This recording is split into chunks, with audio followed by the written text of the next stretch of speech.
Good evening from Belmont University in Nashville, Tennessee. I'm Kristen Welker of NBC News, and I welcome you to the final 2020 presidential debate between President Donald J. Trump and former Vice President Joe Biden.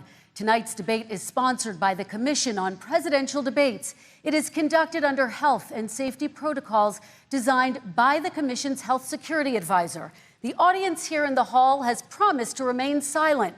No cheers, boos, or other interruptions, except right now, as we welcome to the stage former Vice President Joe Biden and President Donald J. Trump.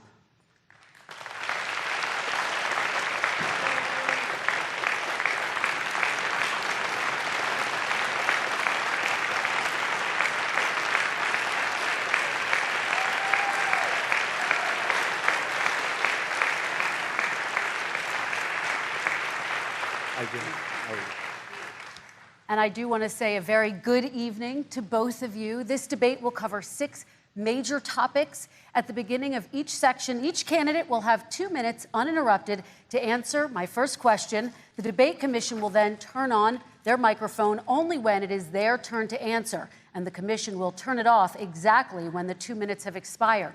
After that, both microphones will remain on, but on behalf of the voters, I'm going to ask you to please speak one at a time. The goal is for you to hear each other and for the American people to hear every word of what you both have to say. And so with that, if you're ready, let's start. And we will begin with the fight against the coronavirus. President Trump, the first question is for you. The country is heading into a dangerous new phase. More than 40,000 Americans are in the hospital tonight with COVID, including record numbers here in Tennessee.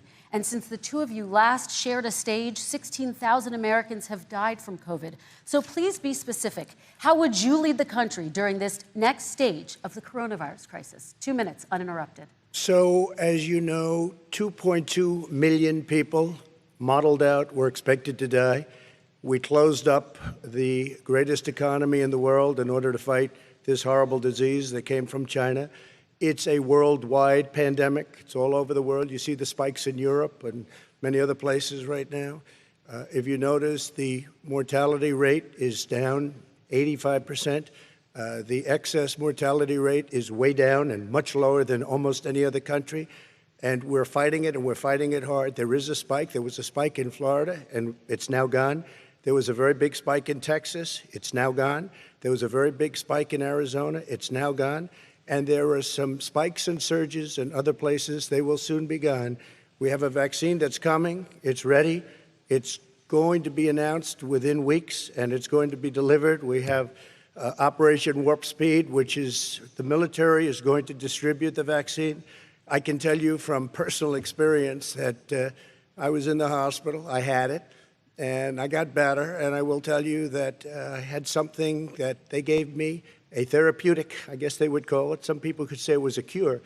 But I was in for a short period of time, and I got better very fast, or I wouldn't be here tonight. And now they say I'm immune. Whether it's 4 months or a lifetime, nobody's been able to say that, but I'm immune. More and more people are getting better. We have a problem that's a worldwide problem. This is a worldwide problem. But I've been congratulated by the heads of many countries on what we've been able to do. If you take a look at what we've done in terms of goggles and masks and gowns and everything else, and in particular ventilators, we're now making ventilators all over the world, thousands and thousands a month, distributing them all over the world. It will go away, and as I say, we're rounding the turn, we're rounding the corner. It's going away. Okay, former Vice President Biden, to you, how would you lead the country out of this crisis? You have 2 minutes uninterrupted.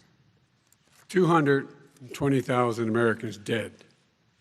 If you hear nothing else I say tonight, hear this. Anyone who's responsible for not taking control, in fact, not saying I take no responsibility initially, anyone who's responsible for that many deaths should not remain as President of the United States of America. We're in a situation where there are 1,000 deaths a day now, 1,000 deaths a day. And there are over 70,000 new cases per day. Compared to what's going on in Europe, as the New England Medical Journal said, they're starting from a very low rate. We're starting from a very high rate. The expectation is we'll have another 200,000 Americans dead between now and the end of the year. If we just wore these masks, the president's own advisors have told him, we could save 100,000 lives. And we're in a circumstance where the president thus far and still has no plan, no comprehensive plan. What I would do is make sure we have everyone encouraged to wear a mask all the time. I would make sure we move in the direction of rapid testing, investing in rapid testing. I would make sure that we set up national standards as to how to open up schools and open up businesses so they can be safe and give them the wherewithal, the financial resources to be able to do that.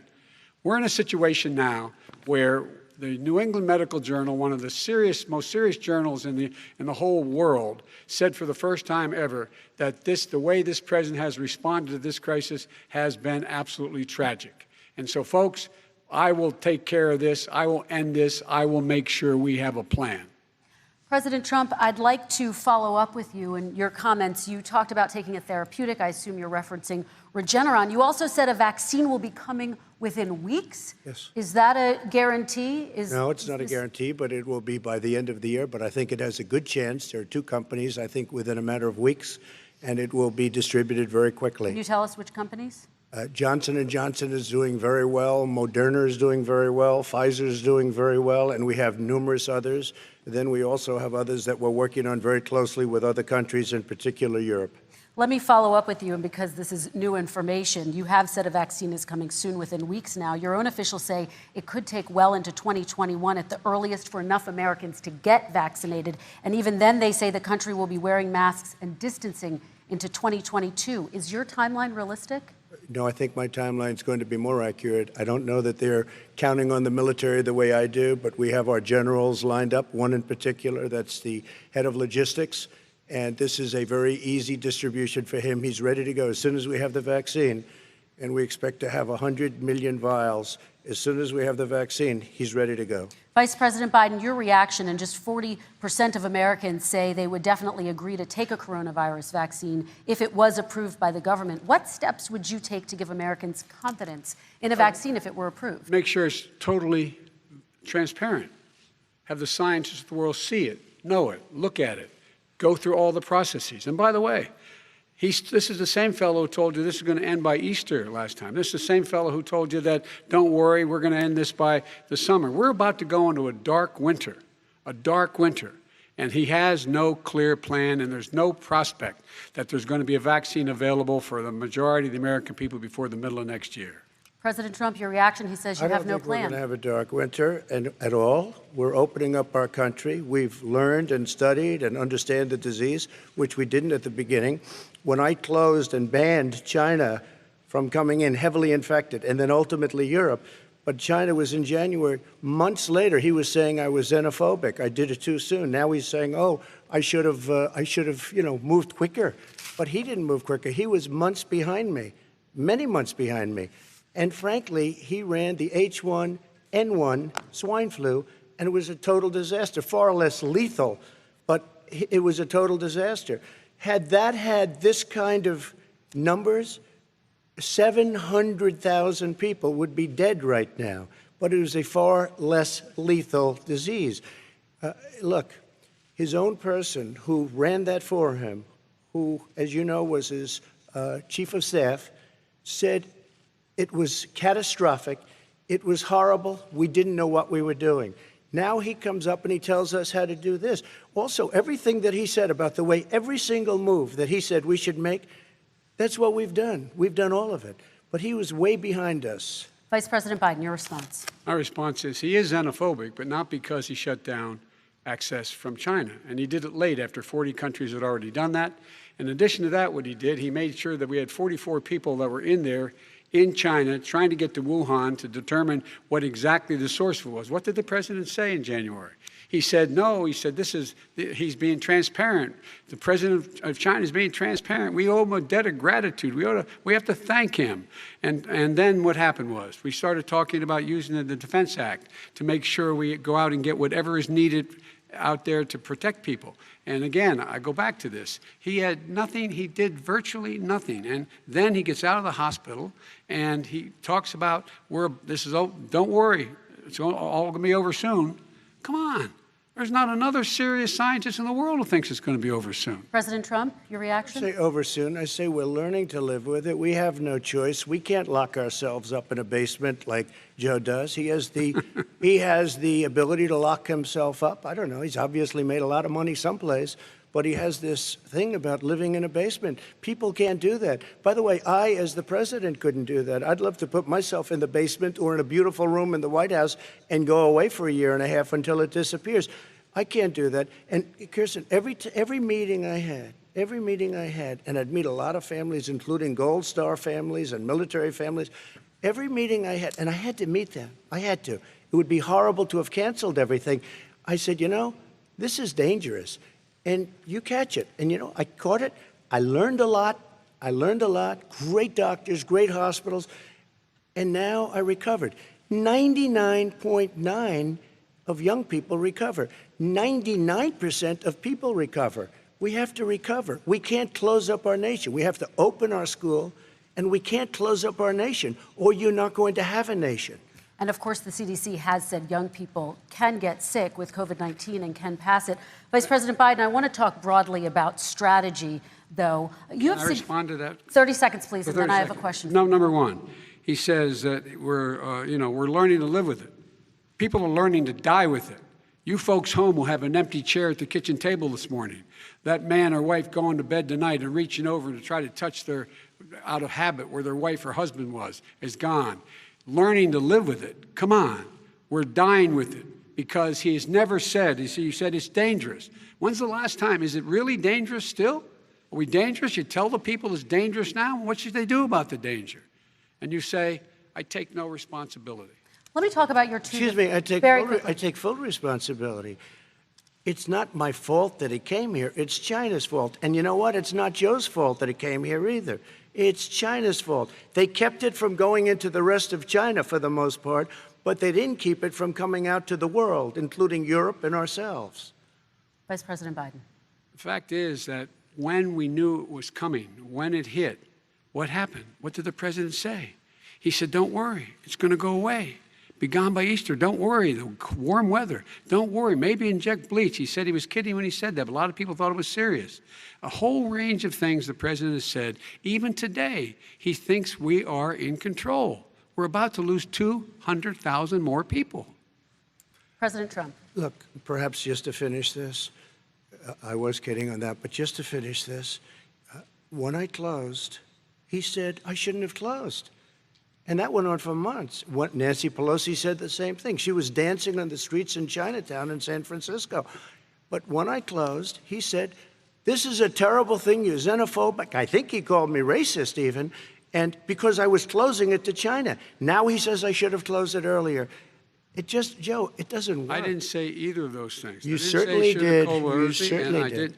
I talked about his xenophobia in a different context. It wasn't about closing the border to Chinese coming to the United States. All right, I want to talk about both of your different strategies to handling He thought this. I shouldn't have closed the border. Well, that's obvious. Do you want to respond to that quickly, Vice President No. Biden? Okay. Let's talk about your different strategies toward dealing with this. Mr. Vice President, you suggested you would support new shutdowns if scientists recommended it. What do you say to Americans who are fearful that the cost of shutdowns, the impact on the economy, the higher rates of hunger, depression, domestic and substance abuse outweighs the risk of exposure to the virus? What I would say is I'm going to shut down the virus, not the country. It's his ineptitude that caused the country to have to shut down in large part. Why businesses have gone under, why schools are closed, why so many people have lost their living, and why they're concerned. Those other concerns are real. That's why he should have been, instead of in a sand trap in his golf course, he should have been negotiating with Nancy Pelosi and the rest of the Democrats and Republicans about what to do about the acts they were passing for billions of dollars to make sure people had the capacity. But you haven't ruled out more shutdowns. Well, no, I'm not shutting down the name, but there are, look, you need standards. The standard is if you have a reproduction rate in a community that's above a certain level, everybody says, slow up, more social distancing, do not open bars and do not open gymnasiums, do not open until you get this under control. under more control. But when you do open, give the people the capacity to be able to open and have the capacity to do it safely. For example, schools. Schools, they need a lot of money to open. They need to deal with ventilation systems. They need to deal with smaller classes, more teachers, more pods. And he's refused to support that money, or at least up to now. Let's talk about schools. President Trump, I think we have to respond, if I might. Please, and then I have a follow-up. Thank you, and I appreciate that. Look, all he does is talk about shutdowns, but forget about him. His Democrat governors, Cuomo in New York, you look at what's going on in California, you look at Pennsylvania, North Carolina, Democrats all, they're shut down so tight, and they're dying. They're dying. And he supports all these people. All he talks about is shutdowns. No, we're not going to shut down, and we have to open our schools. And it's like, as an example, I have a young son. He also tested positive. By the time I spoke to the doctor the second time, he was fine. It just went away. Young people, I guess it's their immune system. Let me follow up with you, President Trump. You've demanded schools open in person and insist they can do it safely. But just yesterday, Boston became the latest city to move its public school system entirely online after a coronavirus spike. What is your message to parents who worry that sending their children to school will endanger not only their kids, but also their teachers and families? I want to open the schools. The transmittal rate to the teachers is very small, but I want to open the schools. We have to open our country. We're not going to have a country. You can't do this. We can't keep this country closed. This is a massive country with a massive economy. People are losing their jobs. They're committing suicide. There's depression, alcohol, drugs at a level that nobody's ever seen before. There's abuse, tremendous abuse. We have to open our country.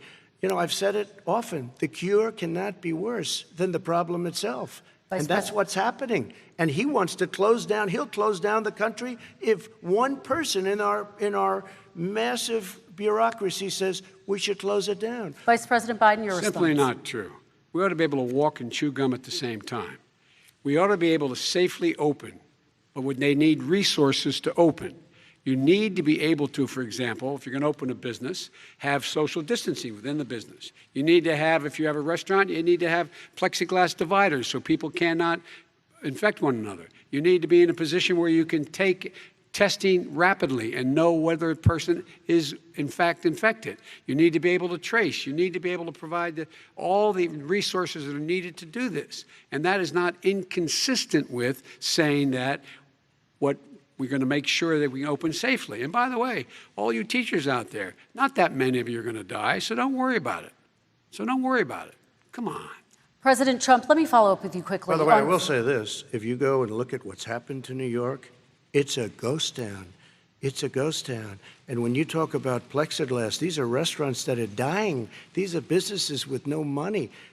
Putting up plexiglass is unbelievably expensive, and it's not the answer. I mean, you're going to sit there in a cubicle wrapped around with plastic.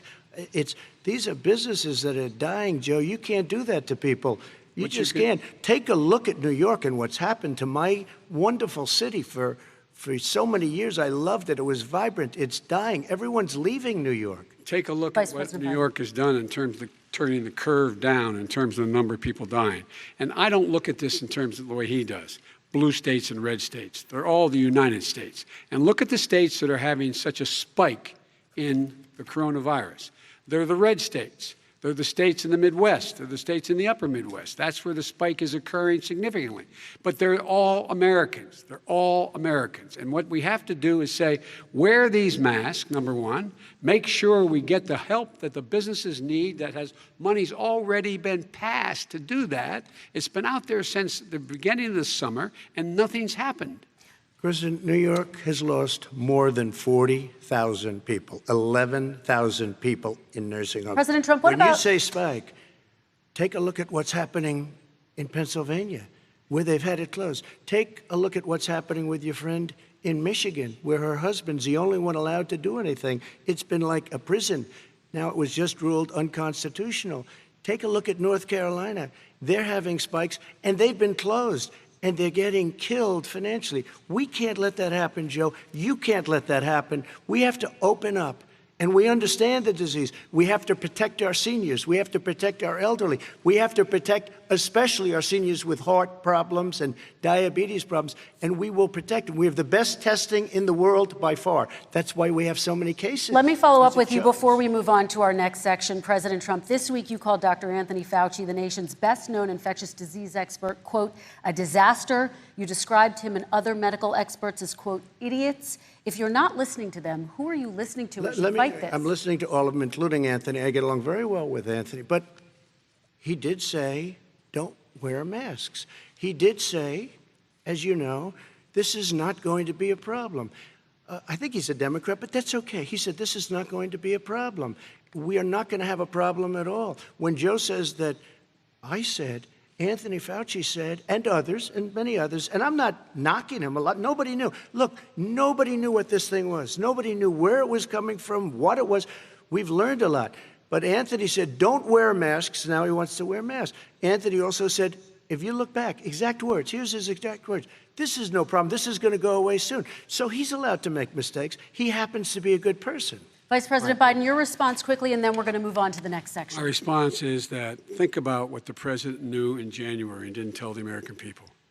He was told this was a serious virus that spread in the air, and it was much worse than the flu. He went on record and said to one of your colleagues, recorded, that in fact he knew how dangerous it was, but he didn't want to tell us. He didn't want to tell us because he didn't want us to panic. He didn't want us. Americans don't panic. He panicked. But guess what? In the meantime, we find out in the New York Times the other day that, in fact, his folks went to Wall Street and said this is a really dangerous thing. And a memo out of that meeting, not from his administration, but from some of the brokers, said sell short because we got to get moving. It's a dangerous problem. Well, this is I'm going to give you 30 seconds to respond, and then we're going to move on. I don't know. Somebody went to Wall Street. You're the one that takes all the money from Wall Street. I don't take it. You have raised a lot of money, tremendous amounts of money.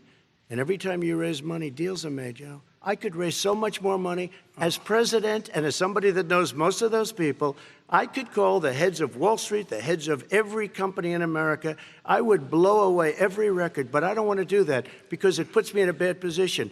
And then you bring up Wall Street. You shouldn't be bringing up Wall Street because you're the one that takes the money from Wall Street, not me. I could blow away your records that, like you wouldn't believe. We don't need money. We have plenty of money. In fact, we beat Hillary Clinton with a tiny fraction of the money that she was able to. All right, gentlemen, we're going to move on. Don't tell me about Wall Street. Average contribution, $43. All right, we're going to move on to our next section, which is national security. And I do want to start with the security of our elections and some breaking news from overnight. Just last night, top intelligence officials confirmed again that both Russia and Iran are working to influence this election.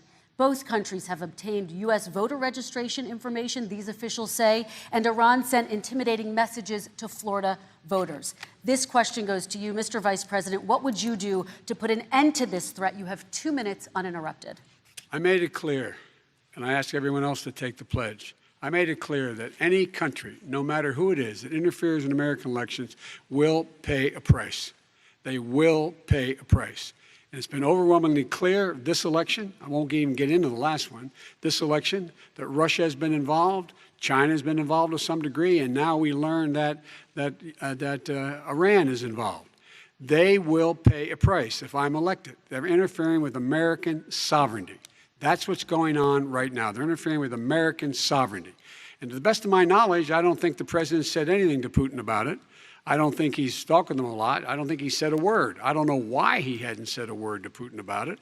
And I don't know what he has recently said, if anything, to the Iranians. My guess is he'd probably be more outspoken with regard to the Iranians. But the point is this, folks. We are in a situation where we have foreign countries trying to interfere in the outcome of our election. His own national security advisor told him that what is happening with his buddy, I will. His buddy, Rudy Giuliani, he's being used as a Russian pawn. He's being fed information that is Russian, that is not true. And then what happens? Nothing happens. And then you find out that everything that's going on here about Russia is wanting to make sure that I do not get elected the next president of the United States because they know I know them and they know me. I don't understand why this president is unwilling to take on Putin when he's actually paying bounties to kill American soldiers in Afghanistan, when he's engaged in activities that are trying to destabilize all of NATO. I don't know why he doesn't do it, but it's worth asking the question. Why isn't that being done? Any country that interferes with us will, in fact, pay a price because they're affecting our sovereignty. President Trump, same question to you. Let me ask the question. You're going to have 2 minutes to respond. For 2 elections in a row now, there has been substantial interference from foreign adversaries. What would you do in your next term to put an end to this? 2 minutes, uninterrupted. Well, let me respond to the first part, as Joe answered. Joe got $3.5 million from Russia, and it came through Putin because he was very friendly with the former mayor of Moscow, and it was the mayor of Moscow's wife. And you got $3.5 million. Your family got $3.5 million. And, you know, someday you're going to have to explain, why did you get 3.5? I never got any money from Russia. I don't get money from Russia. Now, about your thing last night, I knew all about that. And through John Ratcliffe, who is fantastic, DNI, he said, the one thing that's common to both of them, they both want you to lose, because there has been nobody tougher to Russia. Between the sanctions, nobody tougher than me on Russia. Between the sanctions, between all of what I've done with NATO, you know, I've got the NATO countries to put up an extra $130 billion, going to $420 billion a year. That's to guard against Russia. I sold, while he was selling pillows and sheets, I sold tank busters to Ukraine. There has been nobody tougher on Russia than Donald Trump.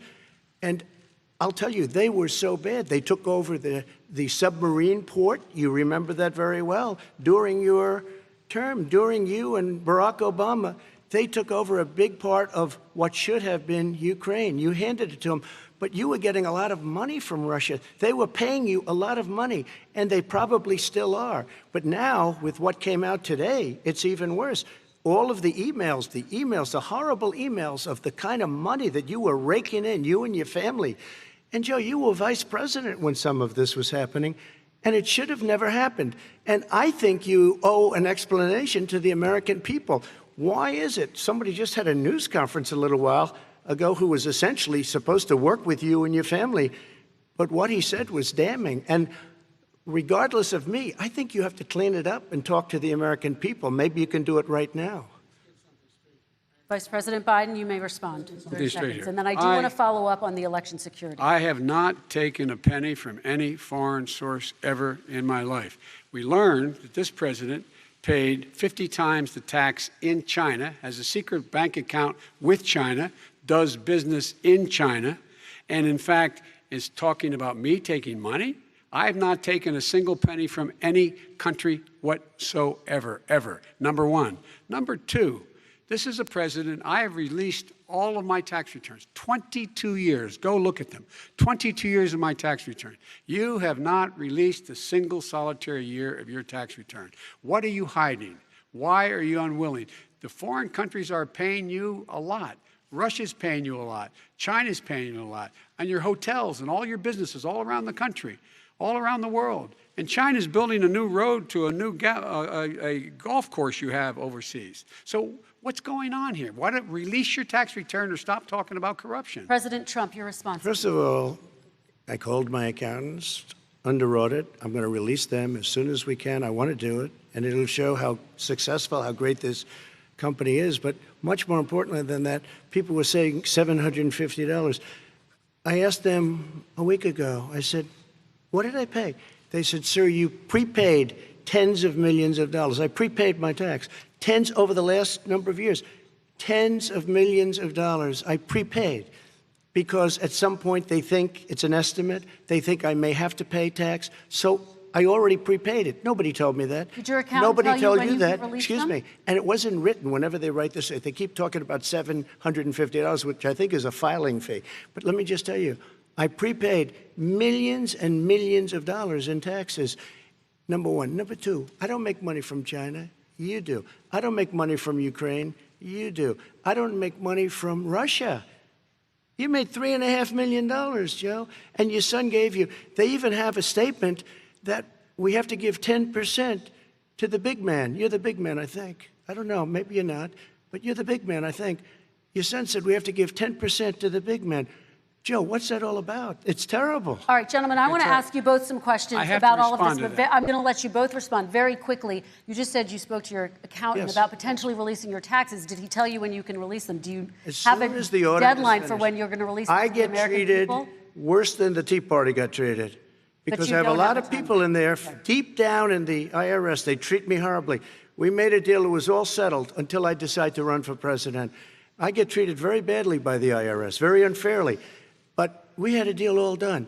As soon as we're completed with the deal, I want to release it. But I have paid millions and millions of dollars, and it's worse than paying.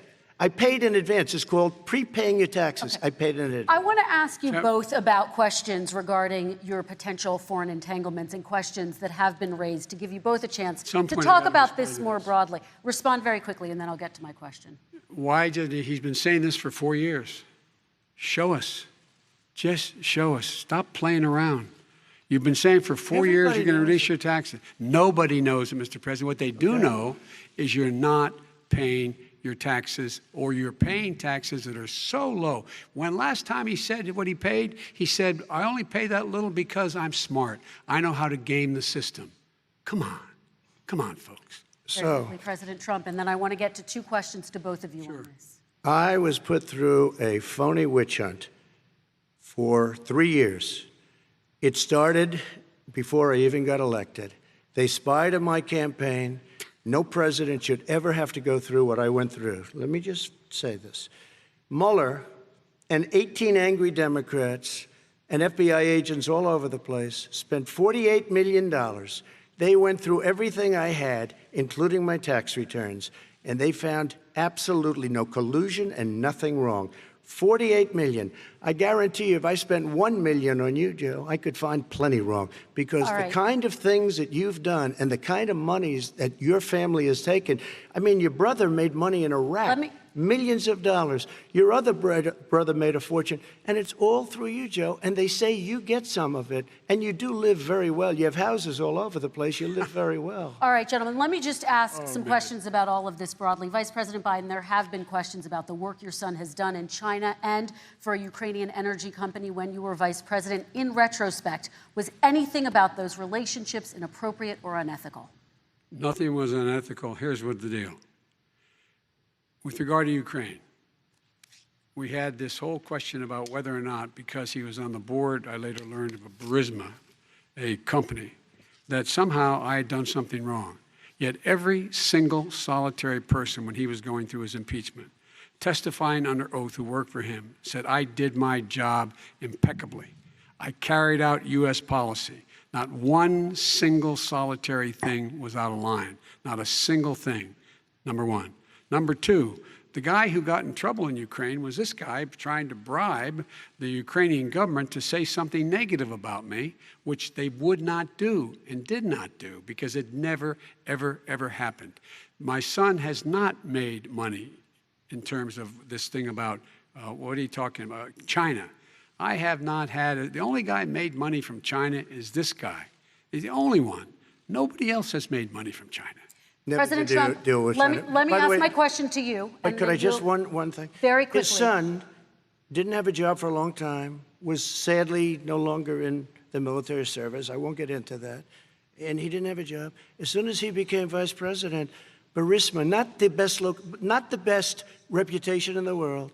I hear they paid him $183,000 a month. Listen to this.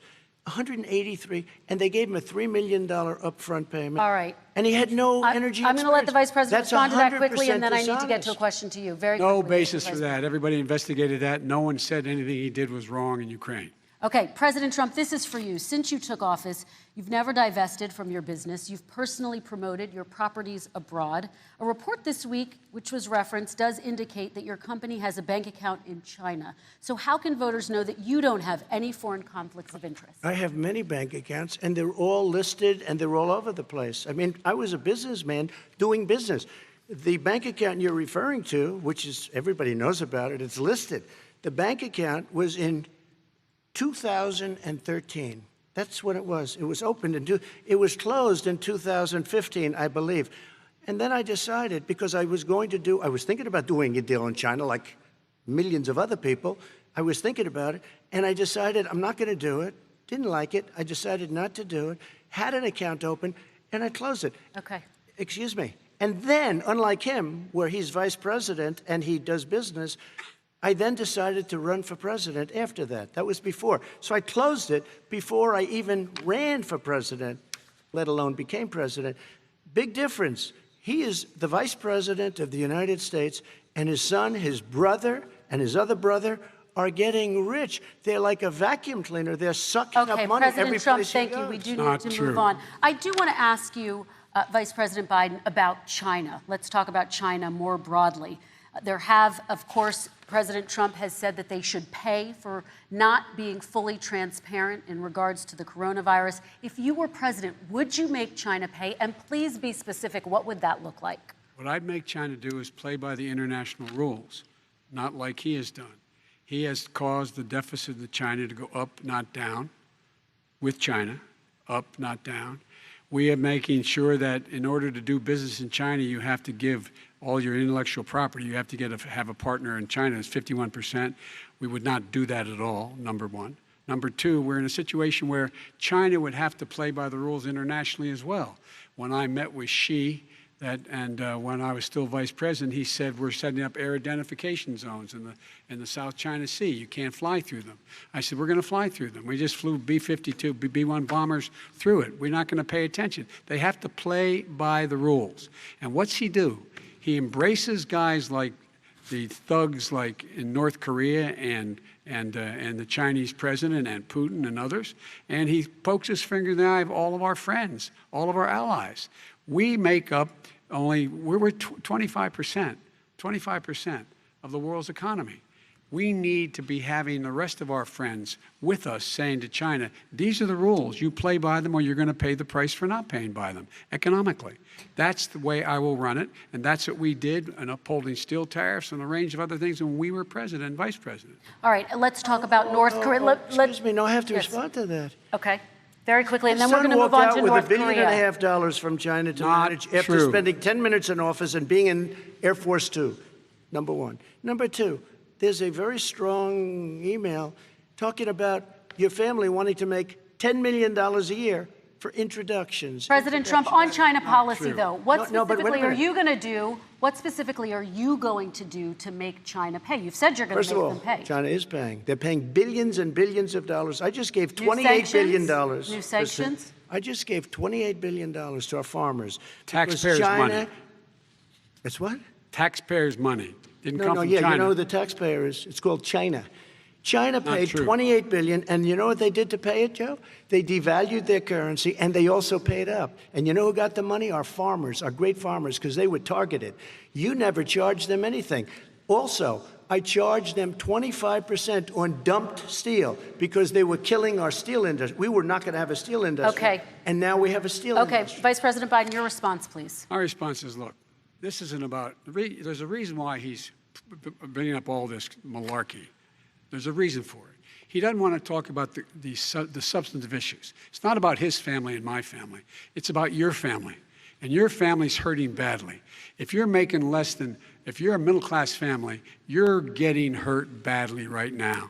You're sitting at the kitchen table this morning deciding, well, we can't get new tires, they're bald because we have to wait another month or so. Or are we going to be able to pay the mortgage? Or who's going to tell her she can't go back to community college? They're the decisions you're making in the middle-class families like I grew up in Scranton and Claymont. They're in trouble. We should be talking about your families, but that's the last thing he wants to talk about. I want That is a to talk typical about statement. North Korea. Excuse me, just I do for want 1 to turn second, to please. 10 seconds, Mr. President. That's 10 a seconds. typical political statement. Let's get off this China thing, and then he looks, the family, around the table, everything. Just a typical politician when I see that. Let's talk about I'm not North a typical Korea now. politician. Okay, That's why I President got Trump. elected. Let's Get off the subject of China. Let's talk sitting around the table. All right. Come on, Joe, you can do better. We're going to talk about North Korea now. President Trump, you've met with North Korean leader Kim Jong-un 3 times. You've talked about your beautiful letters with him. You've touted the fact that there hasn't been a war or a long-range missile test. And yet North Korea recently rolled out its biggest ever intercontinental ballistic missile and continues to develop its nuclear arsenal. Do you see that as a betrayal of the relationship you forged? Just 30 seconds here because we need to get on to the next. So when I met with Barack Obama, we sat in the White House. right at the beginning, had a great conversation. It was supposed to be 15 minutes, and it was well over an hour. He said the biggest problem we have with North Korea. He indicated we will be in a war with North Korea. Guess what? It would be a nuclear war, and he does have plenty of nuclear capability. In the meantime, I have a very good relationship with him. Different kind of a guy, but he probably thinks the same thing about me. We have a different kind of a relationship. We have a very good relationship, and there's no war. And you know, about 2 months ago, he broke into a certain area. They said, oh, there's going to be trouble. I said, no, they're not, because he's not going to do that. And I was right. Look, instead of being in a war where millions of people, Seoul, you know, is 25 miles away, millions and millions, 32 million people in Seoul. Millions of people would be dead right now. President we Trump, don't have that's a war, 30 and seconds. I have a good Thank relationship. you. Vice President Biden, to you. North Korea conducted 4 nuclear tests under the Obama administration. Why do you think you would be able to rein in this persistent threat? Because I'd make it clear, which we were making clear to China, they had to be part of the deal. Because here's I made it clear, and as a spokesperson of the administration when I went to China, that they said, why are you moving your missile defense up so close? Why are you moving more forces here? Why are you continuing to do military maneuvers with South Korea? I said, because North Korea is a problem, and we're going to continue to do it so we can control them. We're going to make sure we can control them and make sure they cannot hurt us. And so if you want to do something about it, step up and help. If not, it's going to continue. What has he done? He's legitimized North Korea. He's talked about his good buddy, who's a thug, and he talks about how we're better off. And they have much more capable missiles, able to reach U.S. territory much more easily than ever did before. Let me follow up with you, Vice President Biden. You've said you wouldn't meet with Kim Jong-un with any conditions under which you would meet with him. On the condition that he would agree that he would be drawing down his nuclear capacity to get the Korean Peninsula should be nuclear-free zone. All right, let's move on to families. They tried Very to quickly, meet with 10 him. seconds, President. They tried to meet with him. He wouldn't do it. He didn't like Obama. He didn't like him. He wouldn't do it. Okay, I know got to for give him a fact they chance to tried. respond to that He before we wouldn't move do on. it. And that's okay. You know what? North Korea, we're not in a war. We have a good relationship. You know, people don't understand. Having a good relationship Trump, with leaders of other countries is a good thing. We have a lot of questions to get to. That's Your like response. saying we had a good relationship with Hitler before he, in fact, invaded Europe, the rest of Europe. Come on. The reason he would not meet with President Obama is because President Obama said, we're going to talk about denuclearization. We're not going to legitimize you, and we're going to continue to put stronger and stronger sanctions on you. That's why he wouldn't meet with us. All right, And it didn't happen. Let's move on and talk about American families. He left me a mess, Kristen. President Trump, okay, we do need to move on. They left me a mess. North Korea was a mess. And in fact, if you remember the first 2 or 3 months, there was a very dangerous period in my first 3 months before we sort of worked things out a little bit. Okay. There was a they left us a mess. And Obama would be, I think, the first to say it was the single biggest problem he thought that our country had. Okay, let's move on to American families and the economy. One of the issues that's most important to them is health care, as you both know. Today, there was a key vote on a new Supreme Court Justice, Amy Coney Barrett, and health care is at the center of her confirmation fight. Over 20 million Americans get their health insurance through the Affordable Care Act. It's headed to the Supreme Court, and your administration, Mr. President, is advocating for the court to overturn it. If the Supreme Court does overturn that law, those 20 million Americans could lose their health insurance almost overnight. So what would you do if those people have their health insurance taken away? You have 2 minutes uninterrupted. Sure. First of all, I've already done something that nobody thought was possible. Through the legislature, I terminated the individual mandate. That is the worst part of Obamacare, as we call it. The individual mandate where you have to pay a fortune for the privilege of not having to pay for bad health insurance. I terminated. It's gone. Now it's in court because Obamacare is no good. But then I made a decision. Run it as well as you can to my people, great people. Run it as well as you can. I could have gone the other route and made everybody very unhappy. They ran it. Premiums are down. Everything's down. Here's the problem. No matter how well you run it, it's no good. What we'd like to do is terminate it. We have the individual mandate done. I don't know that it's going to work. If we don't win, we will have to run it, and we'll have Obamacare, but it'll be better run. But it no longer is Obamacare, because without the individual mandate, it's much different. Pre-existing conditions will always stay. What I would like to do is a much better health care, much better, will always protect people with pre-existing. So I'd like to terminate Obamacare, come up with a brand new, beautiful health care. The Democrats will do it because there'll be tremendous pressure on them, and we might even have the House by that time, and I think we're going to win the House, okay? You'll see, but I think we're going to win the House. But come up with a better health care, always protecting people with pre-existing conditions. And one thing very important, we have 180 million people out there that have great private health care. Far more than we're talking about with Obamacare. Joe Biden is going to terminate all of those policies. These are people that love their health care, people that have been successful, middle-income people, been successful. They have 180 million plans, 180 million people, families, under what he wants to do, which will basically be socialized medicine. He won't even have a choice. They want to terminate 180 million plans. We have done an incredible job on health care, and we're going to do even better. Okay, Vice President Biden, yes, this is for you. Your health care plan calls for building on Obamacare. So my question is, what is your plan if the law is ruled unconstitutional by the Supreme Court? You have 2 minutes uninterrupted. What I'm going to do is pass Obamacare with a public option.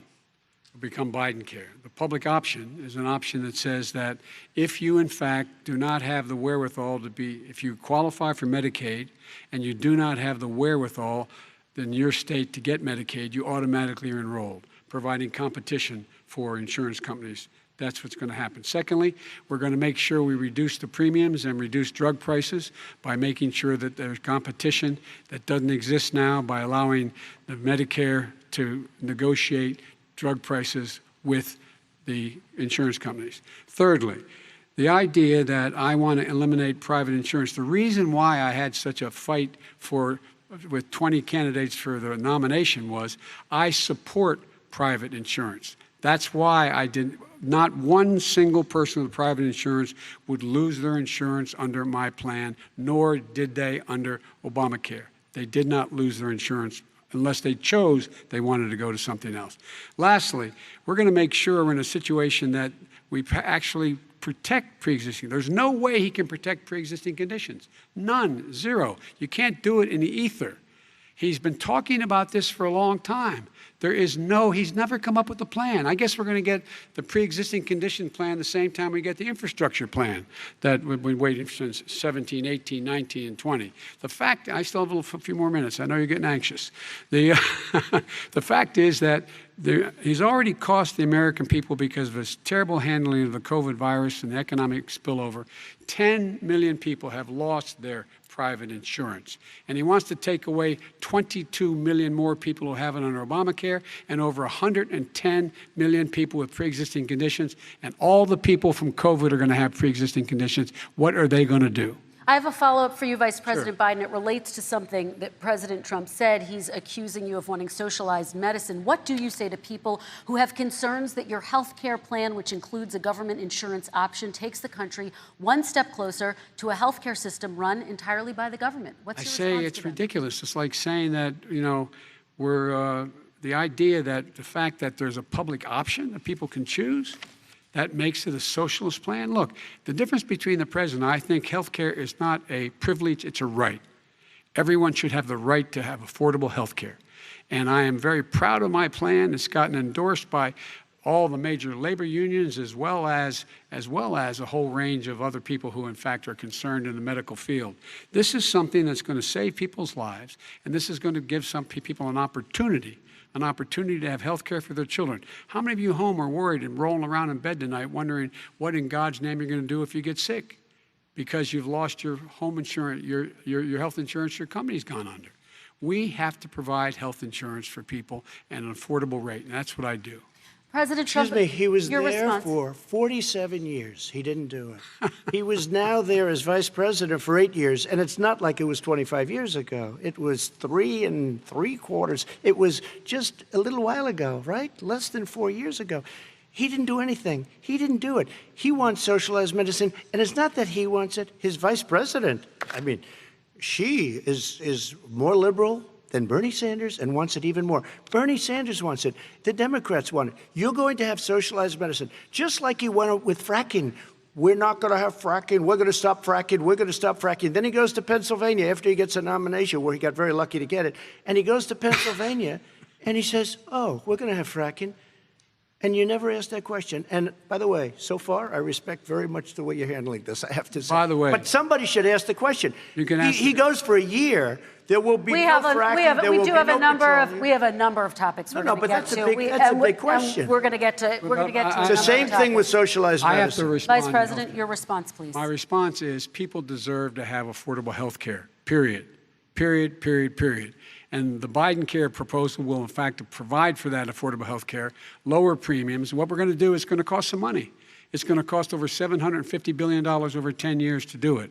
And they're going to have lower premiums. You can buy into the better plans, the cheaper plans, lower your premiums, deal with unexpected billing, and have your drug prices drop significantly. He keeps talking about it. He hasn't done a thing for anybody on health care. Not a thing. Kristen, when Very he quickly, says, then I want to talk when about he what's says happening public on Capitol option, Hill. he's talking about socialized medicine and health care. When he talks about a public option, he's talking about destroying your Medicare, totally destroyed, and destroying your Social Security. And this whole country will come down. You know, Bernie Sanders tried it in his state. He tried it in his state. His governor was a very liberal governor. They wanted to make it work. Okay, let's let Vice President Biden respond. It doesn't Vice work. President He's Biden, a very your confused response. guy. He thinks he's running against somebody else. He's running against Joe Biden.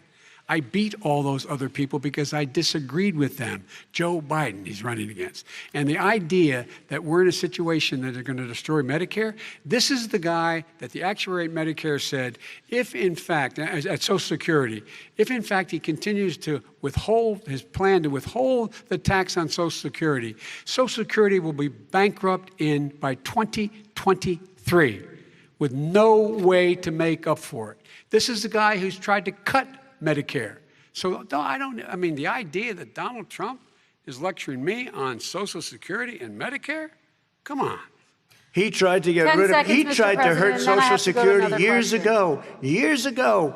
Go back and look at the records. He tried to hurt Social Security years ago. All right, let's move on. I'm going to move on. Mr. President, I have to move on to the next question. They said the stock market will boom if I'm elected. If he's elected, the stock market will crash. Okay, let's move on to the next question very quickly. Look, the idea that the stock market is booming is his only measure of what's happening. Where I come from in Scranton and Claymont, the people don't live off of the stock market. Just in the last three years during this crisis, the billionaires in this country made, according to the Wall Street, $700 billion more dollars. $700 billion more dollars. Because that's his only measure. What happens to the ordinary people out there? What happens to them? Let's talk about what's happening on Capitol Hill. We're going to move on, 401ks are through the roof. We're going to move on. Stock are through the roof. All right. And he doesn't come from Scranton. That's like he lived there for a short period of time before he even knew it. We're going to move on to the next question. And the people of Pennsylvania Let me will move show on you to my that. next question, They gentlemen. understand. As of tonight, more than 12 million people are out of work. And as of tonight, 8 million more Americans have fallen into poverty, and more families are going hungry every day. Those hit hardest are women and people of color. They see Washington fighting over a relief bill. Mr. President, why haven't you been able to get them the help they need? 30 seconds here. Because Nancy Pelosi doesn't want to approve it. I do. But you're the president. I do, but I still have to get. Unfortunately, that's one of the reasons I think we're going to take over the House, because of her. Nancy Pelosi doesn't want to approve anything because she'd love to have some victories on a date called November 3rd. Nancy Pelosi does not want to approve it. We are ready, willing, and able to do something. Don't forget, we've already approved 3 plans, and it's gone through, including the Democrats, in all fairness. This one she doesn't want. It's near the election because she thinks it helps her politically. I think it hurts her politically. All right, Mr. Vice President. You know, the Republican leader in the United States Senate said he can't pass it. He will not be able to pass it. He does not have Republican votes. Why isn't he talking to his Republican friends? Let me follow up with you, Vice President If we made a Biden, deal, because the Republicans let me will ask pass Vice it. President Biden a question. You are the leader of the Democratic Party. Why have you not pushed the Democrats to get a deal for the American people? Well, I have, and they have pushed it. Look, they passed this act all the way back in the beginning of the summer. This is like it's not new.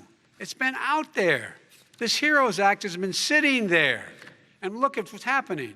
When I was in charge of the Recovery Act with $800 billion, I was able to get $145 billion to local communities that have to balance their budgets and states that have to balance their budgets, so then have to fire firefighters, teachers, first responders, law enforcement officers, so they could keep their cities and counties running. He will not support that. They have not done a thing for them. And Mitch McConnell said, let them go bankrupt. Let them go bankrupt. Come on.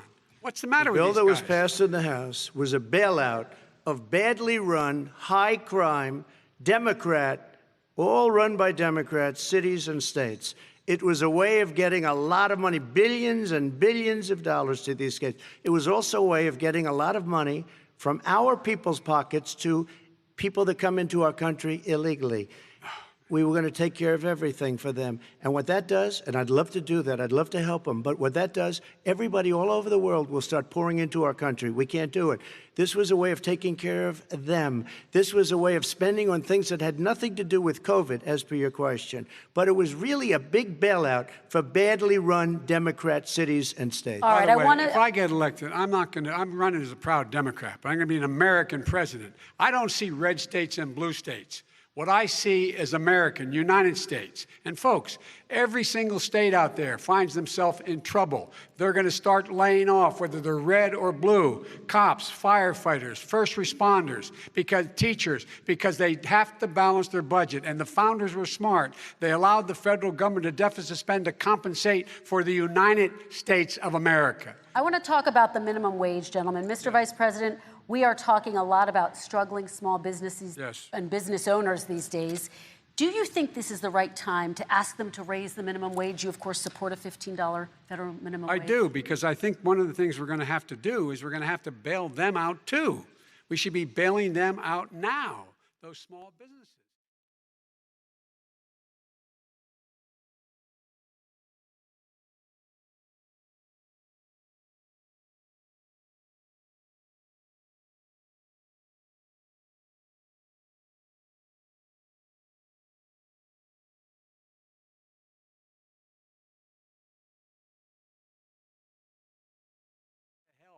The businesses as well as the schools need the help. But these guys will not help them. It's not giving them any of the money. We are going to move on to immigration, one thing very but I quickly, want he to said get we your have reaction. to help our small businesses by raising the minimum wage. That's not helping. I think it should be a state option. Alabama is different than New York. New York is different from Vermont. Every state is different. It should be a state option. You said very recently. We have to help. It's very important. We have to help our small businesses.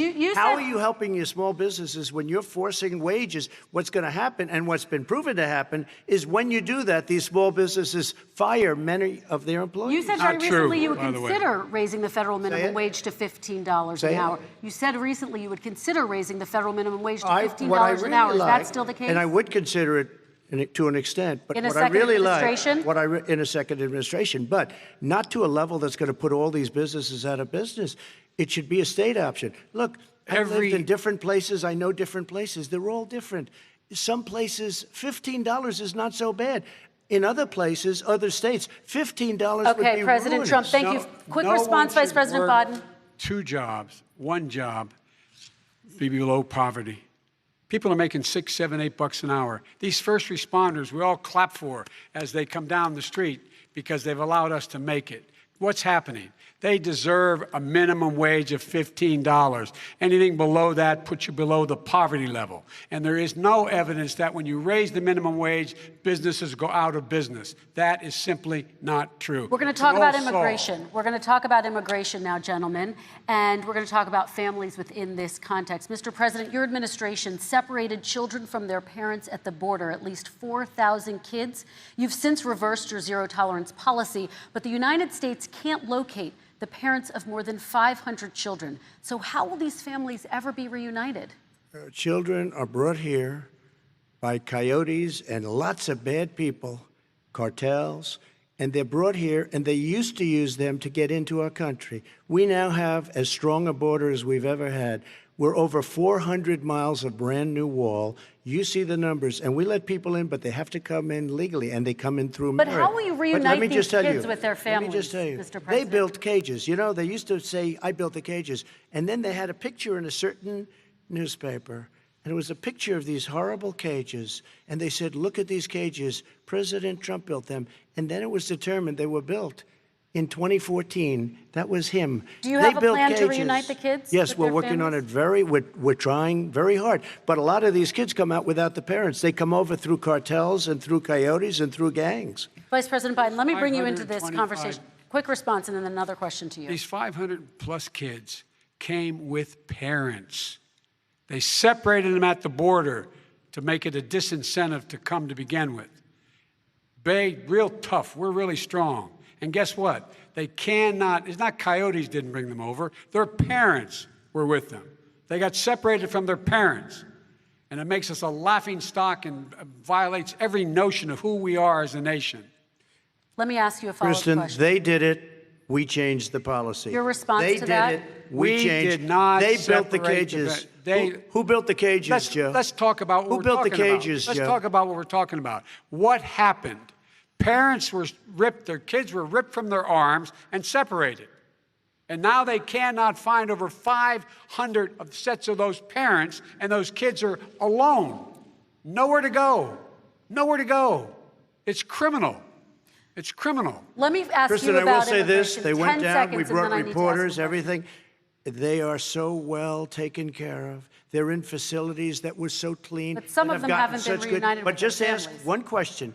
Who built the cages? I'd love you to ask him that. Who built the cages? Let me ask about your immigration policy, Mr. Vice President. The Obama administration did fail to deliver immigration reform, which had been a key promise during the administration. It also presided over record deportations as well as family detentions at the border before changing course. So why should voters trust you with an immigration overhaul now? Because we made a mistake. It took too long to get it right. It took too long to get it right. I'll be president of the United States, not vice president of the United States. And the fact is, I've made it very clear. Within 100 days, I'm going to send to the United States Congress a pathway to citizenship for over 11 million undocumented people. And all of those so-called dreamers, those DACA kids, they're going to be immediately certified again to be able to stay in this country and put on a path to citizenship. The idea that they are being sent home by this guy, and they want to do that, is they've gone to a country they've never seen before. I can imagine you're 5 years old, your parents are taking you across the Rio Grande River, and it's illegal. And you say, oh, no, Mom, leave me here. I'm not going to go with you. They've been here. Many of them are model citizens. Over 20,000 of them are first responders out there taking care of people during this crisis. We owe them. We owe them. President Kristen, Trump, he your had reaction. 8 years to do what he said he was going to do. And I've changed without having a specific. We got rid of catch and release. We got rid of a lot of horrible things that they put in and that they lived with. But he had 8 years he was vice president. He did nothing except build cages to keep children in. Vice President Wrong. Biden, your response. The catch and release, you know what he's talking about there?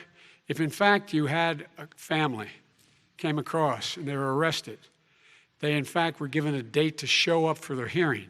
They were released. And guess what? They showed up for a hearing. And this is the first president in the history of the United States of America that anybody seeking asylum has to do it in another country. That's never happened before in America. That's never happened before in America. You come to the United States and you make your case that I seek asylum based on the following premise, why I deserve it under American law. They're sitting in squalor on the other side of the river. President Trump, your response, So 30 important. seconds, and then we'll move It just shows that he has no understanding of immigration or the laws. Catch and release is a disaster.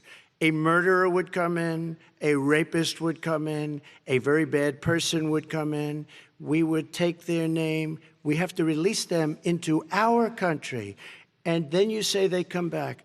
Less than 1% of the people come back. We have to send ICE out and Border Patrol out to find them. We would say, come back in 2 years, 3 years. We're going to give you a court case. You need Perry Mason. We're going to give you a court case. When you say they come back, they don't come back, Joe. They never come back. only the really, I hate to say this, but those with the lowest IQ, they might come back. Okay, But they're President very, Trump, let's very give few. Vice President Biden a chance to respond, and then we're going to move on to the You next don't know section. the law, Joe. Vice President Biden, your response. Know the law, what he's telling you is simply not true. Well, check it out. They don't come back. Check it out. All right, let's move on But we don't have to to the worry next about it because they section. terminated it, so we don't have to worry about it Let's anymore. move on to the next And you have section. 525 kids not knowing where in God's name they're going to be and lost their parents. Go ahead. All right, let's talk about our next section, which is race in America. And I want to talk about the way Black and brown Americans experience race in this country. Part of that experience is something called the talk. It happens regardless of class and income. Parents who feel they have no choice but to prepare their children for the chance that they could be targeted, including by the police, for no reason other than the color of their skin. Mr. Vice President, in the next 2 minutes, I want you to speak directly to these families. Do you understand why these parents fear for their children? I do. I do. You know, my daughter is a social worker, and she's written a lot about this. She has a graduate degree from the University of Pennsylvania in social work.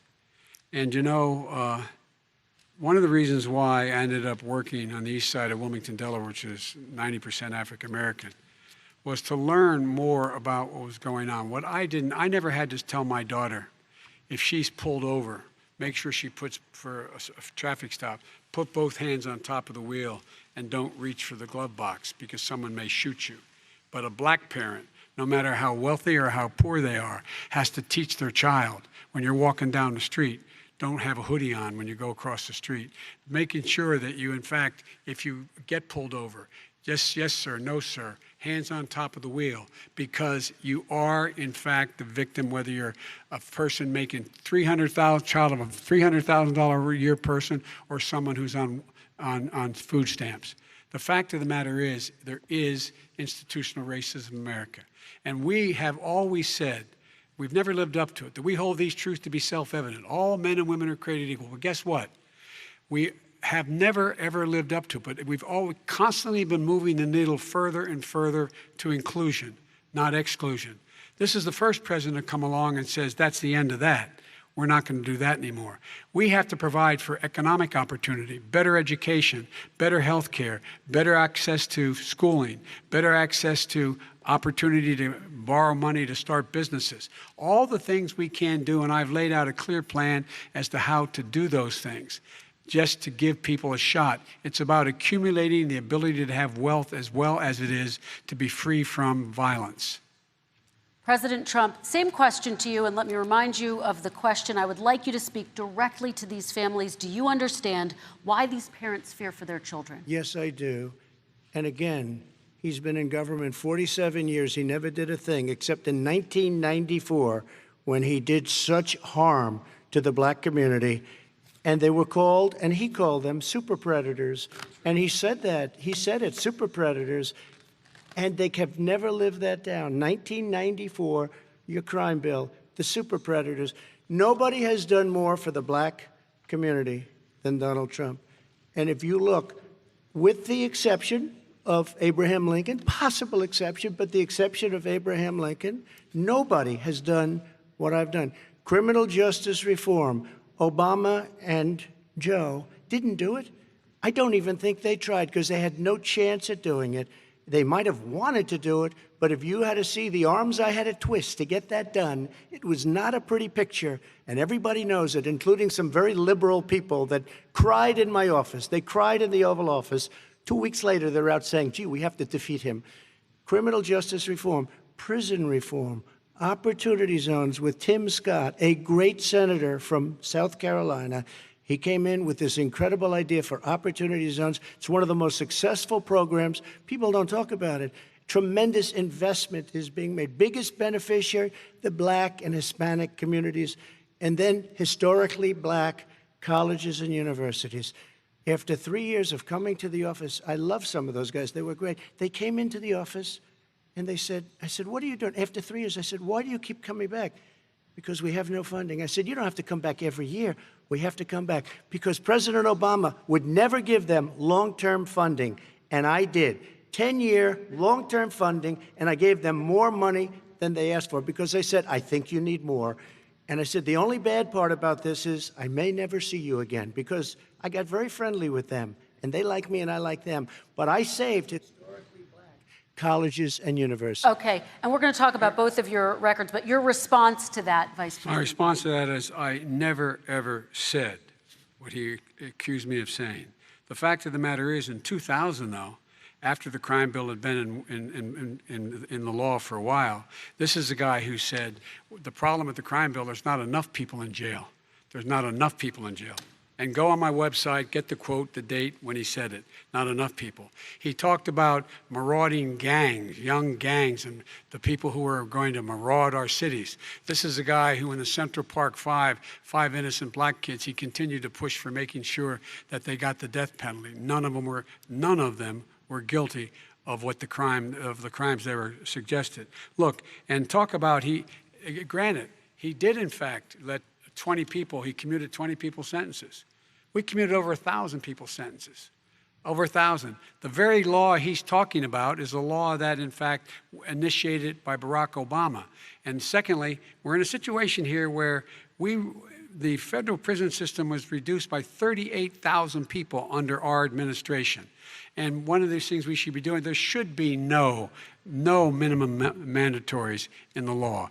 That's why I'm offering $20 billion to states to change their state laws to eliminate minimum mandatories and set up drug courts. No one should be going to jail because they have a drug problem. They should be going to rehabilitation, not to jail. We should fundamentally change the system, and that's what I'm going to do. But why didn't he do it 4 years ago? Why didn't you do that 4 years ago, even less than that? Why didn't you do it? You were vice president. You keep talking about all these things you're going to do, and you're going to do this. But you were there just a short time ago, and you guys did nothing. We did. You know, Joe, I ran because of you. I ran because of Barack Obama, because you did a poor job. If I thought you did a good job, I would have never run. I would have never run. I ran because of you. I'm looking at you now. You're a politician. I ran because of you. All right, Vice President Biden, your response to that, and then I do have some questions for both of you. Well, I tell you what, I hope he does look at me, because what's happening here is, you know who I am, you know who he is, you know his character, you know my character, you know our reputations for honor and telling the truth. I am anxious to have this race. I am anxious to see this take place. The character of the country is on the ballot. Our character is on the ballot. Look at us closely. Let me ask some follow-up. Please respond, and then we're going to have follow-up questions. If this stuff is true about Russia, Ukraine, China, other countries, Iraq, if this is true, then he's a corrupt politician. All right. So don't give me the stuff about how you're this innocent baby. Joe, they're calling you a corrupt politician. President Trump, I want to stay on the issue of race. We're talking about the issue. Laptop from hell. President Trump, we're talking about race right now, and I do want to stay on the issue of race. President Trump, I have to respond to that. Please, because look, very quickly. There are 50 former national intelligence folks who said that what he's accusing me of is a Russian plant. They have said that this has all the five former heads of the CIA, both parties, say what he's saying is a bunch of garbage. Nobody believes it except his and his good friend Rudy Giuliani. You mean the laptop is now another Russia hoax? That's exactly what. Is this where you're going? This is where he's going. The laptop is Russia. Gentlemen, I want to stay on the issue of race. You have to be kidding. Here we go again with Russia. We're going to continue on the issue of race. Mr. President, you've described the Black Lives Matter movement as a symbol of hate. You've shared a video of a man chanting white power to millions of your supporters. You've said that black professional athletes exercising their First Amendment rights should be fired. What do you say to Americans who say that kind of language from a president is contributing to a climate of hate and racial strife? Well, you have to understand, the first time I ever heard of Black Lives Matter, they were chanting pigs in a blanket, talking about police. Pigs, talking about our police. Pigs in a blanket, fry them like bacon. I said, that's a horrible thing. And they were marching down the street. And that was my first glimpse of Black Lives Matter. I thought it was a terrible thing. As far as my relationships with all people, I think I have great relationships with all people. I am the least racist person in this room. Well, what do you say to Americans who are concerned by that rhetoric? I don't know. I don't know what to say. I got criminal justice reform done and prison reform and opportunity zones. I took care of black colleges and universities. I don't know what to say. they can say anything. I mean, they can say anything. It makes me sad because I am the least racist person. I can't even see the audience because it's so dark, but I don't care who's in the audience. I'm the least racist person in this room. Okay, Vice President Biden, let me ask you very quickly, and then I have a follow-up question for you. Abraham Lincoln here is one of the most racist presidents we've had in modern history. He pours fuel on every single racist fire, every single one. Started off his campaign coming down the escalator saying he's going to get rid of those Mexican rapists. He's banned Muslims because they're Muslims. He has moved around and made everything worse across the board. He says about the poor boys, last time we were on stage here, he said, I told them to stand down and stand ready. Come on. This guy has a dog whistle about as big as a foghorn. President Trump, I'm going to give you 10 seconds to respond, and then I have a follow-up question. He made a reference to Abraham Lincoln. Where did that come in? I mean, You said you're Abraham Lincoln. No, where did that? No. You said, I said not since Abraham Lincoln has anybody done what I've done for the black community. And I'm saying, I didn't say I'm Abraham Lincoln. I said not since Abraham Lincoln has anybody done what I've done for the black community. Now, you have done nothing other than the crime bill, which put oh, God.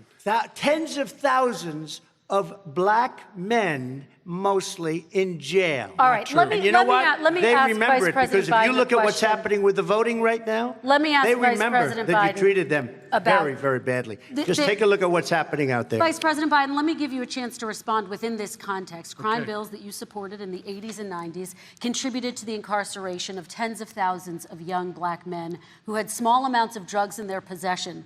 They are sons, they are brothers, they're fathers, they're uncles, whose families are still to this day, some of them suffering the consequences. So speak to those families. Why should they vote for you? One of the things is that in the 80s, we passed 100%, all 100 senators voted for it, a bill on drugs and how to deal with drugs. It was a mistake. I've been trying to change it since then, particularly the portion on cocaine. That's why I've been arguing that, in fact, we should not send anyone to jail for a pure drug offense. They should be going into treatment across the board. That's what we should be spending money. That's why I set up drug courts, which were never funded by our Republican friends. They should not be going to jail for a drug or an alcohol problem. They should be going into treatment.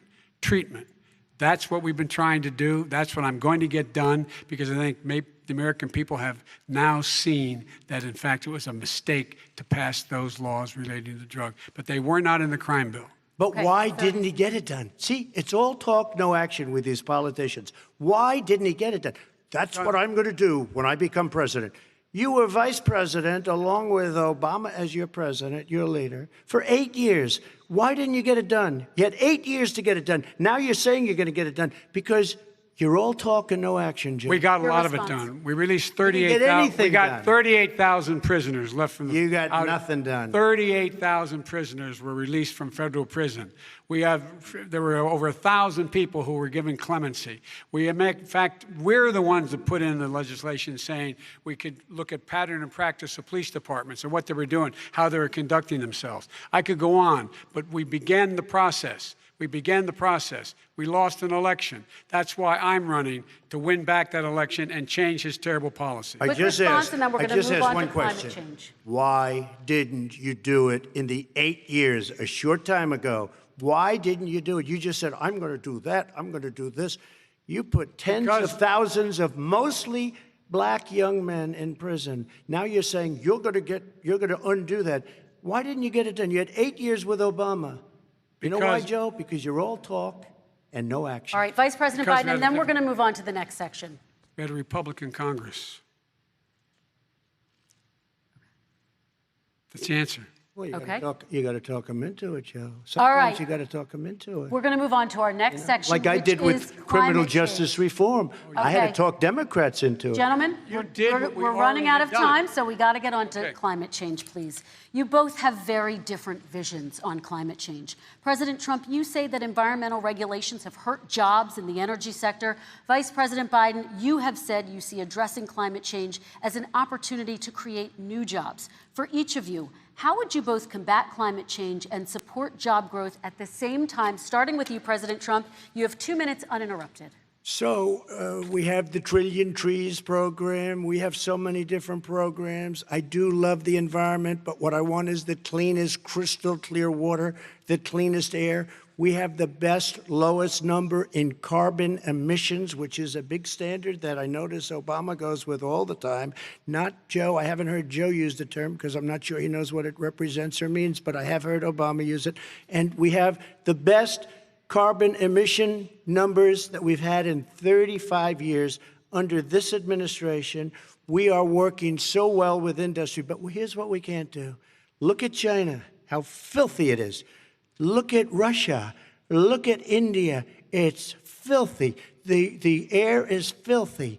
The Paris Accord, I took us out because we were going to have to spend trillions of dollars, and we were treated very unfairly. When they put us in there, they did us a great disservice. They were going to take away our businesses. I will not sacrifice tens of millions of jobs, thousands and thousands of companies because of the Paris Accord.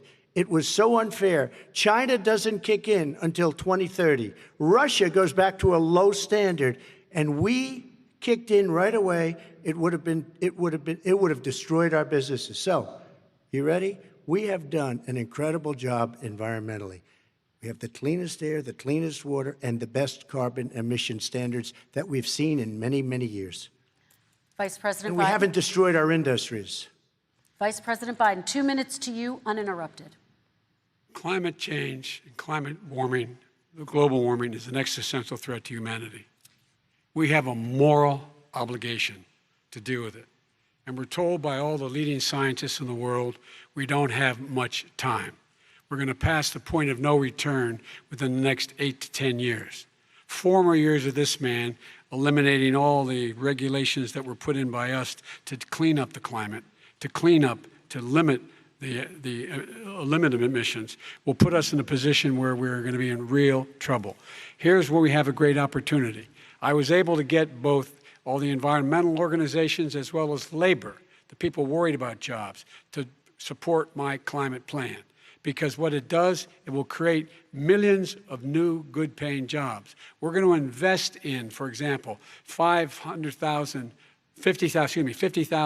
charging stations on our highways so that we can own the electric car market of the future. In the meantime, China is doing that. We're going to be in a position where we're going to see to it that we're going to take 4 million existing buildings and 2 million existing homes and retrofit them so they don't leak as much energy, saving hundreds of millions of barrels of oil in the process and creating significant number of jobs. And by the way, the whole idea of what this is all going to do, it's going to create millions of jobs, and it's going to clean the environment. Our health and our jobs are at stake. That's what's happening. And what right now, by the way, Wall Street firms indicated that my plan will in fact create 18.6 million jobs, 7 million more than his. This is from Wall Street. And I'll create $1 trillion more in economic growth than his proposal does. Not on climate, just on the economy. President Trump, you're They came out and said very strongly, $6,500 will be taken away from families under his plan, that his plan is an economic disaster. If you look at what he wants to do, if you look at his plan, his environmental plan, you know who developed it? AOC +3. They know nothing about the climate. I mean, she's got a good line of stuff, but she knows nothing about the climate. And they're all hopping through hoops for AOC +3. Look, their real plan costs $100 trillion. If we had the best year in the history of our country for 100 years, we would not even come close to a number like that. When he says buildings, they want to take buildings down because they want to make bigger windows into smaller windows. As far as they're concerned, if you had no window, it would be a lovely thing. This is the craziest plan that anybody has ever seen. And this wasn't done by smart people. This wasn't done by anybody. Frankly, I don't even know how it can be good politically. Right. They want to spend $100 trillion. That's their real number. He's trying to say it was 6. It's $100 trillion. They want to knock down buildings and build new buildings with little, tiny, small windows. I mean, and many other things. Okay. And many other things. Let me have the Vice President respond, and we're running out of time, and we have a lot more questions to get to. Country. So let's hear from the Vice President. I have a number more questions. I don't know where he comes from. I don't know where he comes up with these numbers. Queens. $100 trillion. Give me a break.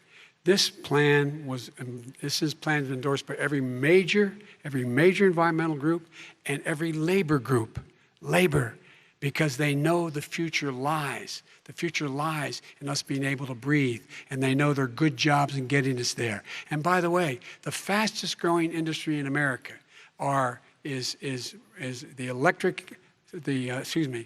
solar energy and wind. He thinks wind causes cancer, windmills. It's the fastest growing jobs, and they pay good prevailing wages, 45, 50 bucks an hour. We can grow and we can be cleaner if we go the route I'm proposing. President Trump, Excuse me. please We are respond, and then I have some We are follow-ups. energy independent for the first time.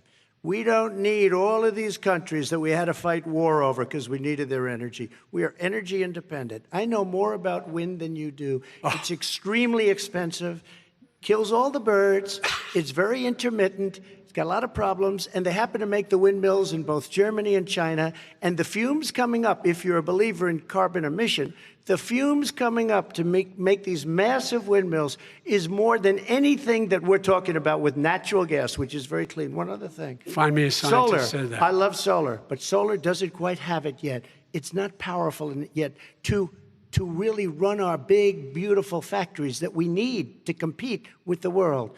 So False. It's all a pipe dream. But you know what we'll do? We're going to have the greatest economy in the world. But if you want to kill the economy, get rid of your oil industry.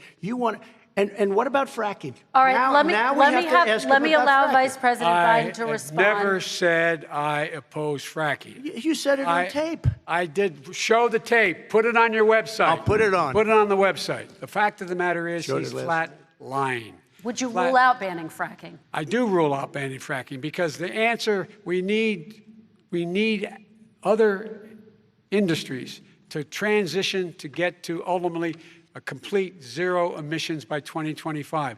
What I will do with fracking over time is make sure that we can capture the emissions from the fracking, capture the emissions from gas. We can do that, and we can do that by investing money in doing it. But it's a transition to that. I have one more question in this pod, and then we have. He was against fracking. He said it. I will show that to you tomorrow.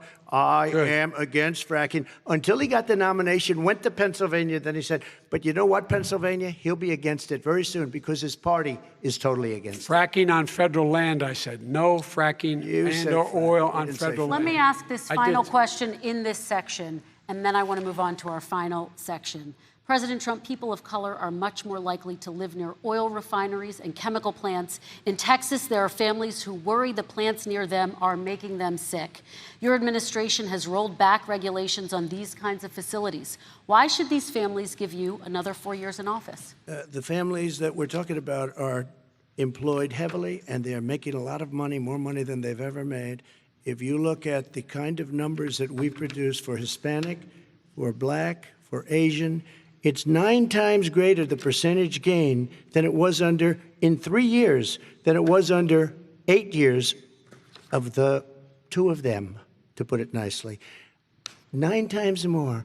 Now, somebody lives, I have not heard the numbers or the statistics that you're saying, but they're making a tremendous amount of money economically. We saved it, and I saved it again a number of months ago when oil was crashing because of the pandemic.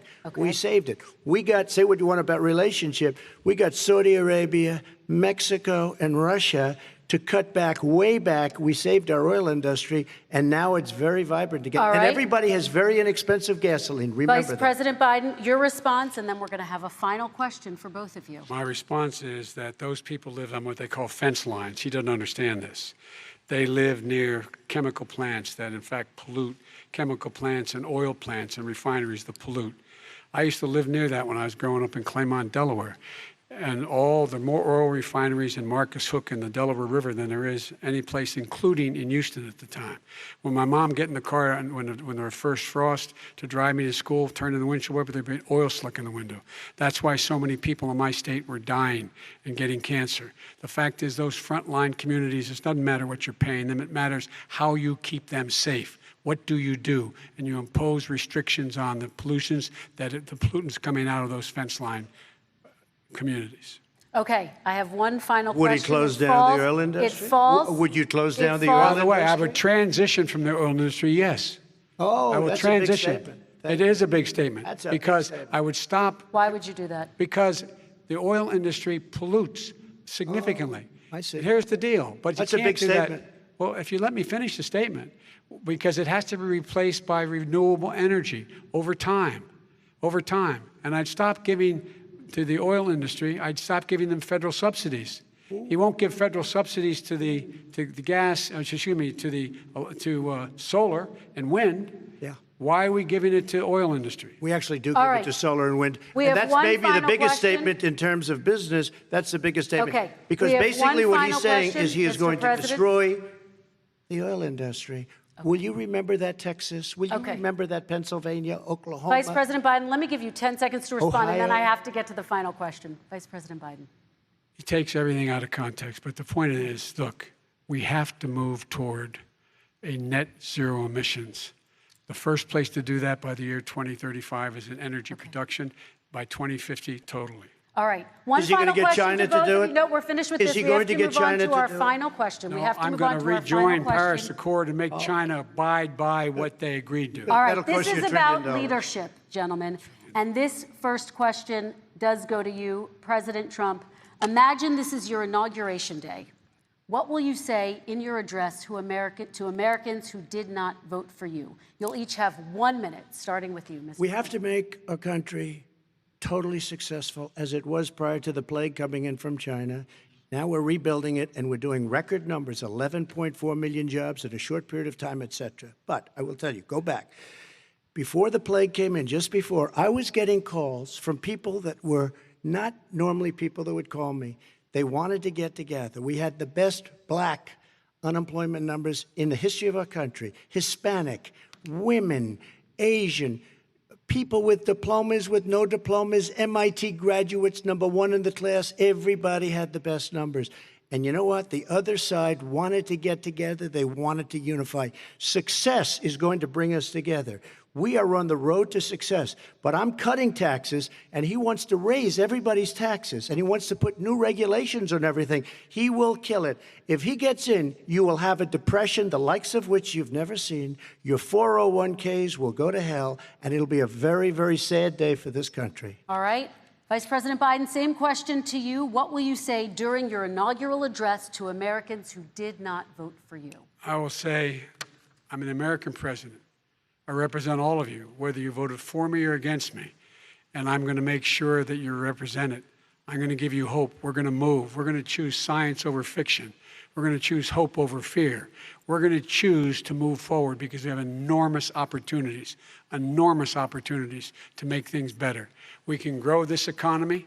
We can deal with the systemic racism. And at the same time, we can make sure that our economy is being run and moved and motivated by clean energy, creating millions of new jobs. And that's the fact. That's what we're going to do. And I'm going to say, as I said at the beginning, what is on the ballot here is the character of this country: decency, honor, respect, treating people with dignity, making sure that everyone has an even chance. And I'm going to make sure you get that. You haven't been getting it the last 4 years. All right. I want to thank you both for a very robust hour and a half, a fantastic debate. Really appreciate it. President Trump, former Vice President Joe Biden, thank you to Belmont University for hosting us tonight. And most importantly, thank you to those watching tonight. Election Day is November 3rd. Don't forget to vote. Thank you, everyone, and have a great night. Thank you.